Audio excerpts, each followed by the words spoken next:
All right guys, so question आया है कि भाई हमें सलाह दीजिए कि सर हम ना सेकेंड हैंड लड़की से शादी करना चाह रहे हैं, डाइवोर्सी लड़की से शादी करना चाह रहे हैं, तो हमें क्या क्या चीज़ें ध्यान में रखनी चाहिए। ओके, तो मैंने सोचा यार सबको ही बता दूँ, वैसे तो मैंने क्लाइंटों को बताता रहता हूँ, मैंने सोचा अपनी ऑडियंस के साथ इनइक्वालिटी क्यों सबको बताओ ना फिर बॉयज़ के लिए। तो यार ये वीडियो बॉयज़ के लिए, गर्ल्स के लिए भी है, लेकिन कुछ कुछ चीज़ों को छोड़ के। तो देखो, अगर तुम डाइवोर्सी लड़की से शादी करना चाह रहे हो ना, तो पहले आप ये देखो उसका म्यूचुअल डाइवोर्स हुआ है, कंटेस्टेड हुआ है। ठीक है, कंटेस्टेड हुआ है तो रीजन देखो किस बेस पे हुआ है, यानी कि अडल्ट्री पे हुआ है, किस चीज़ पे हुआ है, उस चीज़ को एनालिसिस करो। नेक्स्ट थिंग आती है म्यूचुअल। अगर मान लो म्यूचुअल हुआ है तो ये देखो कि वो कितने में उसने सेटलमेंट किया है, यानी कि अगर मान लो ज़्यादा सेटलमेंट किया है, बहुत ज़्यादा पैसों में सेटलमेंट किया है, तो समझ जाना वो लड़की बहुत लालची है। उसका फिर यही एम है कि भाई शादी करो, पैसे हड़पो और निकल लो। ठीक है, और फिर तीसरा तुम डिग्री ले सकते हो उसकी, भाई अपनी डिग्री दिखा कि भाई तेरा डाइवर्स हुआ भी है नहीं। आजकल यार बहुत फ्रॉड चल रहे हैं, मैं आपको सही बता रहा हूँ, बहुत फ्रॉड चल रहे हैं। ठीक है, इंडिया में ना क्या है ना, शादी के नाम पे, माँ बाप के नाम पे, बड़े बूढ़ों के नाम पे दुनिया को कैसे भी लूट लो। तो तुम इस चीज़ से ना मतलब थोड़ा वो रखो, अवेयर रहो कि यार हमें लूटना नहीं है, हमें अपना मतलब वो करना है। देखो दो चीज़ें होती है, एक तो होता है कि हमारा काम हो जाए, एक होता है कि हमारा काम ना हो लेकिन हम बच जाए।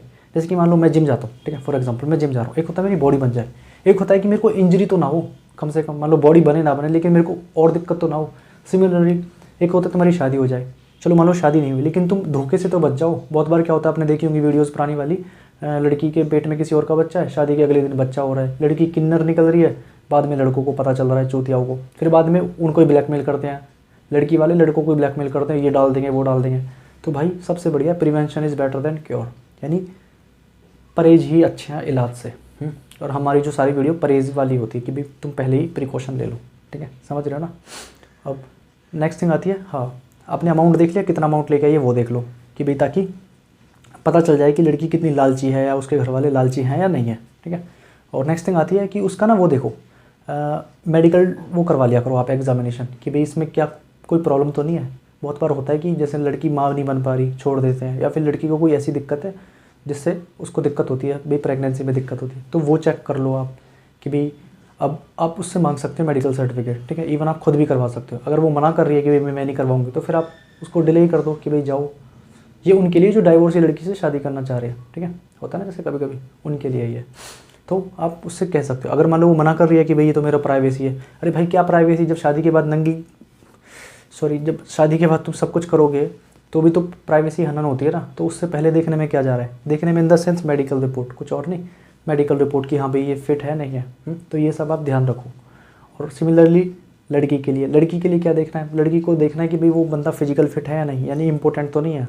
बस मेंटेनेंस का तो इनमें कोई चक्कर होता नहीं है लड़कों में, ज़्यादा जनरली, एक्सेप्शन का मैं बात कर नहीं रहा। ओके, तो बॉयज़ के लिए ये कि भाई ये जो मैंने आपको बताई है ये बातों का आप ध्यान रखो। कितना पैसा लेके आइए, कितने कौन से केस किए हैं उसने, म्यूचुअल हुआ है या फिर उसका कंटेस्टेड हुआ है, कोई बीमारी तो नहीं है, बीमारी है तो क्या है, कोई अफेयर तो नहीं है, ये सब चीज़ एनालिसिस करो तब शादी करो। ठीक है, शादी यार एक बहुत बड़ी टर्म है जो इन्होंने बना दिया ना, कि क्योंकि ना लॉन्ग टर्म गेम है। मान लो 7 फेरे हो गए, उसके बाद क्या है 20 साल 40 साल मतलब 60 साल निभाना है ना, तो सोच समझ के निभाओ ना।